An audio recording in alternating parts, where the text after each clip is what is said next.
The warrant originated from an environmental compliance investigation.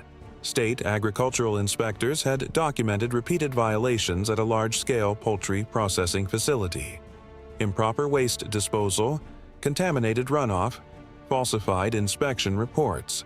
When the facility's ownership failed to respond to administrative summons and denied entry to inspectors, the case escalated to law enforcement. The tactical team received a briefing that emphasized regulatory enforcement rather than criminal apprehension. The facility owner had outstanding warrants for contempt of court related to the environmental violations. Intelligence described the property as a working agricultural operation covering approximately 200 acres, with processing buildings, equipment storage, and worker housing, consistent with seasonal agricultural employment.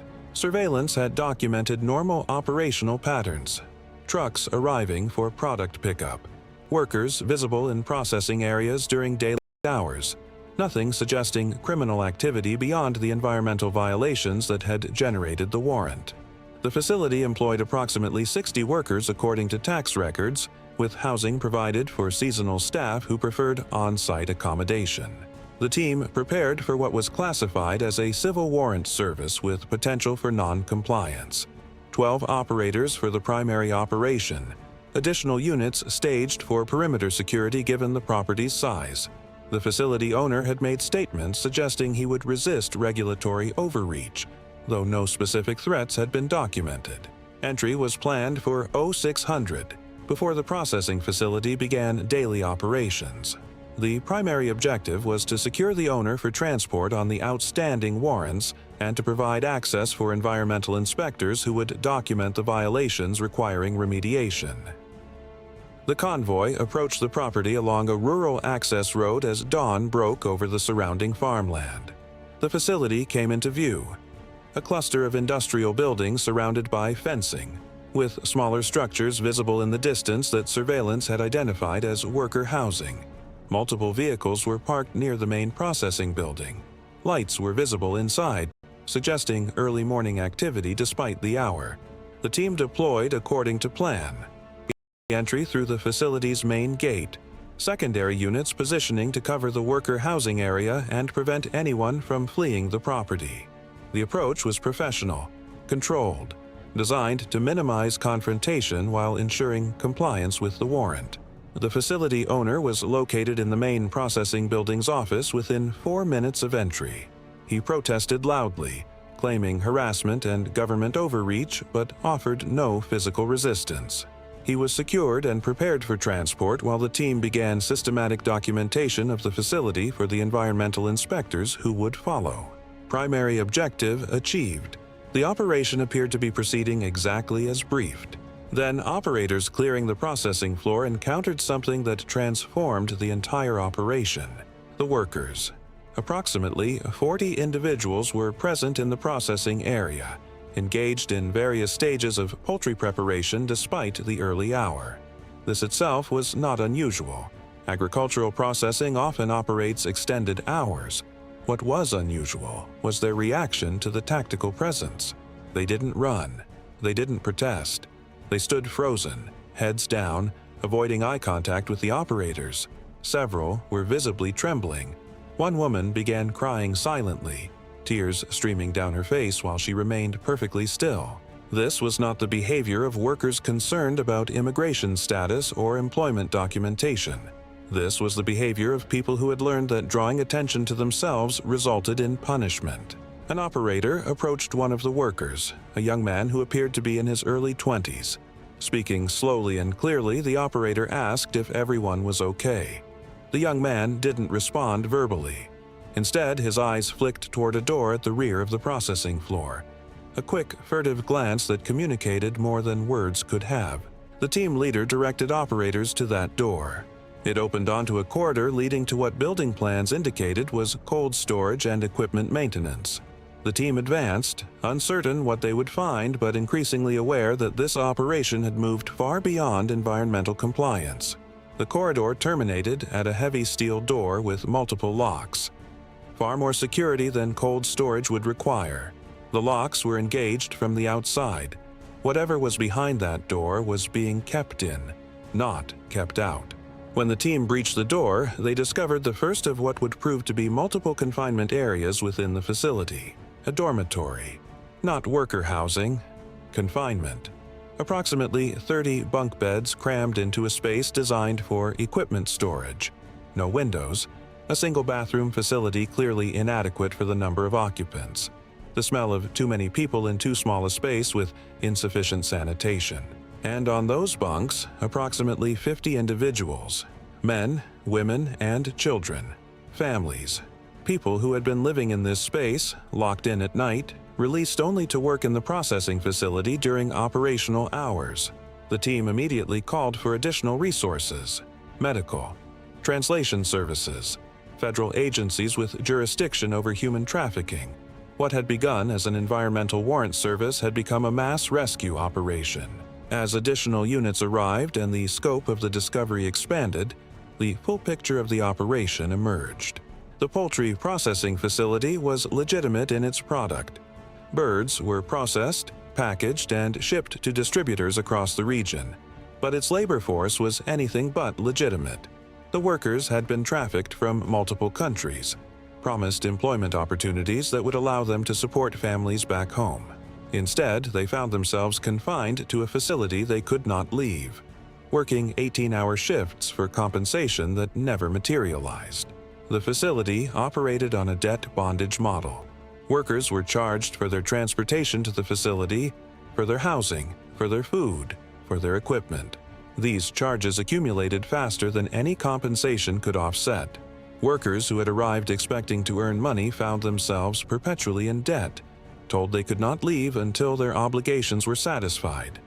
Obligations designed to never be satisfied. The confinement extended beyond the dormitory the team had initially discovered. Worker housing that surveillance had identified as seasonal accommodation was revealed to be additional holding areas. 3 separate buildings, each containing between 20 and 40 individuals. Total count when the operation concluded: 147 people held in conditions of forced labor. The population included 23 children. Families had been trafficked together, with children used as leverage to ensure adult compliance. Parents who considered escape or resistance knew that their children would face consequences.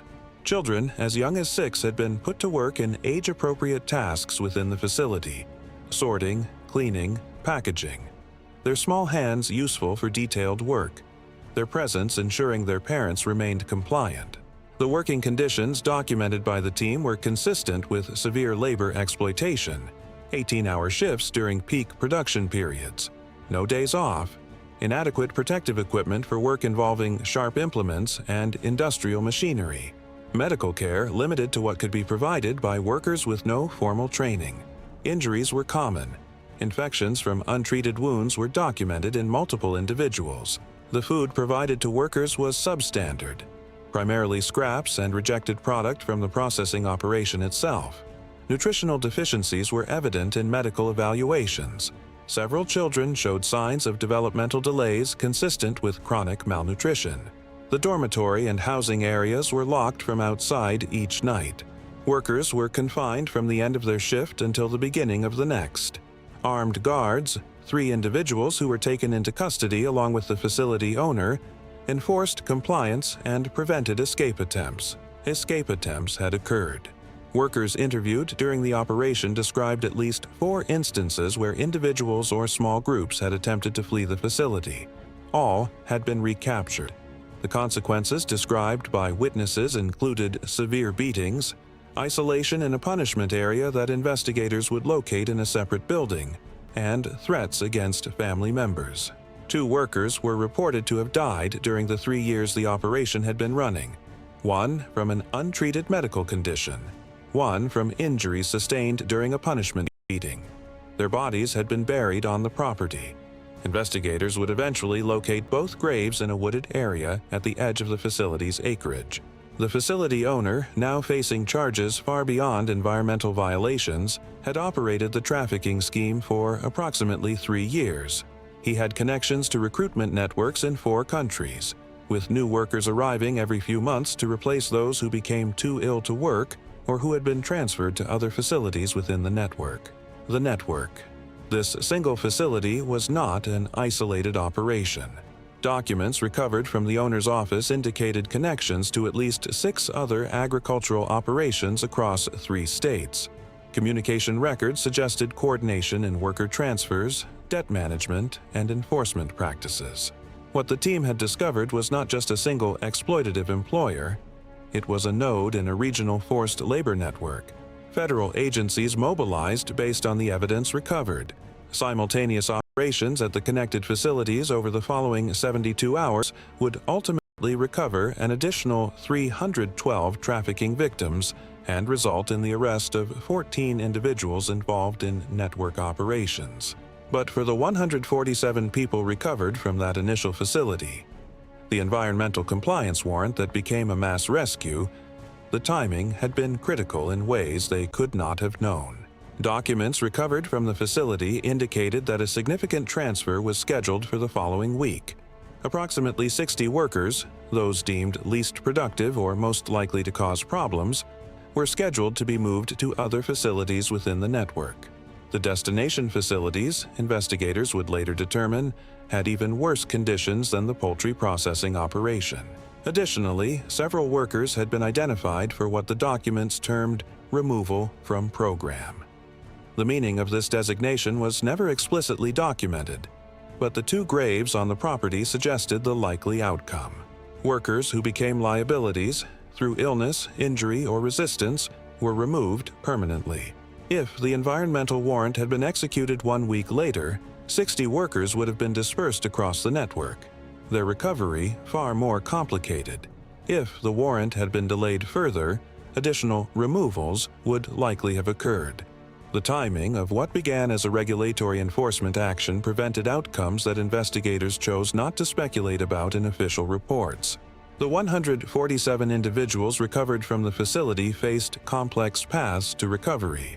Many had immigration status that required federal intervention to resolve. Many had family members in their home countries who had been threatened as leverage for compliance. Those family members required notification and, in some cases, protection. Many had physical and psychological conditions requiring extended treatment. The 23 children presented particular challenges. Some had been born during their family's confinement, knowing no life outside the facility. Others had been trafficked with their parents at young ages, their development shaped by conditions of exploitation. All required specialized support to process their experiences and establish foundations for healthy development. Social services agencies coordinated response for weeks following the operation. Housing had to be arranged for individuals who had nowhere to go.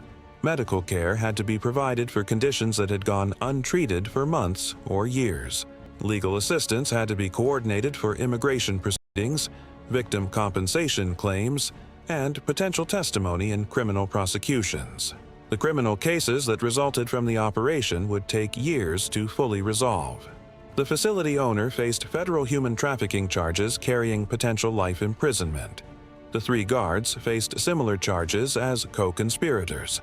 The network connections led to prosecutions across multiple jurisdictions, with the evidence from the initial facility proving crucial to cases involving the connected operations. And it had all begun with an environmental compliance warrant, contaminated runoff and falsified inspection reports, violations that seemed administrative, bureaucratic, disconnected from human suffering on this scale. The SWAT team that executed that warrant had prepared for a contempt arrest and facility access for inspectors. They had not prepared to discover 147 trafficking victims, including 23 children, held in conditions of forced labor on a property that surveillance had classified as a routine agricultural operation.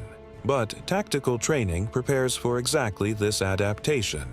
The operators who noticed the workers' fear responses, the team leader who authorized investigation beyond the warrant's primary objectives, the systematic approach that cleared every building on the property, documented every confinement area, accounted for every individual present. This is what SWAT raid operations become when professional observation meets unexpected reality.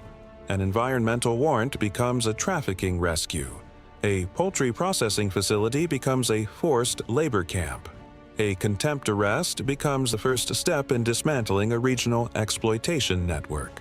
The gap between intelligence and reality in this operation was not about hidden rooms or concealed construction. The facility was exactly what surveillance suggested: a working agricultural operation with processing buildings and worker housing. What intelligence missed was the nature of that housing, the conditions of that work, the desperation of people whose fear was visible in their eyes but invisible on surveillance footage. How do you identify forced labor from aerial photographs and traffic pattern analysis? How do you recognize the difference between seasonal workers and trafficking victims when both live on site and report to work each day? What distinguishes legitimate agricultural employment from exploitation when the facility produces real product and maintains normal commercial relationships? The answer is that intelligence often cannot make these distinctions. Surveillance documents observable patterns without understanding the human reality beneath them. Compliance violations provide legal access, but the true nature of an operation emerges only when trained observers encounter it directly. The operators who entered that processing facility recognized fear within seconds of encountering the workers. Not nervousness about immigration status. Genuine terror, conditioned over months or years of abuse. That recognition triggered investigation that surveillance could never have prompted. Professional tactical training develops this observational capacity, the ability to read a room, to recognize when something is fundamentally wrong, to pursue anomalies rather than dismiss them. The workers' behavior was an anomaly. Their reaction to law enforcement presence contradicted every expected pattern, and that contradiction led to 147 rescues. The environmental inspectors who had originally requested law enforcement assistance eventually completed their documentation. The facility did have significant violations requiring remediation. The contaminated runoff was real. The falsified reports were documented. But those violations faded to insignificance against the human trafficking operation they had inadvertently exposed. The inspectors' persistent complaints about denied access had escalated a case to law enforcement. Law enforcement's warrant service had revealed an operation that no environmental inspection could have uncovered. Sometimes the path to discovery follows unexpected routes. Sometimes a violation in one area exposes crimes in another. Sometimes the warrant that seems routine becomes the intervention that saves lives no one knew were at risk. The 147 individuals recovered from that facility, including 23 children who had never known freedom, owe their rescue to an environmental compliance investigation, a contempt warrant, and SWAT operators who recognized that terrified workers required investigation beyond their original mission. This is why tactical teams train for uncertainty. This is why professional observation skills matter as much as tactical proficiency. This is why SWAT raid documents operations where discovery exceeds expectation and adaptation prevents continued exploitation. The facility that processed poultry on the surface processed human beings underneath. Workers reduced to assets, children reduced to leverage, families reduced to units of production that could be transferred, punished, or removed according to operational needs. That processing ended the morning a tactical team executed an environmental warrant and recognized fear in the eyes of people who had forgotten what safety looked like. Subscribe to SWAT Raid for more tactical operations stories about unexpected discoveries that revealed threats far larger than intelligence suggested, where professional training and adaptation prevent catastrophe.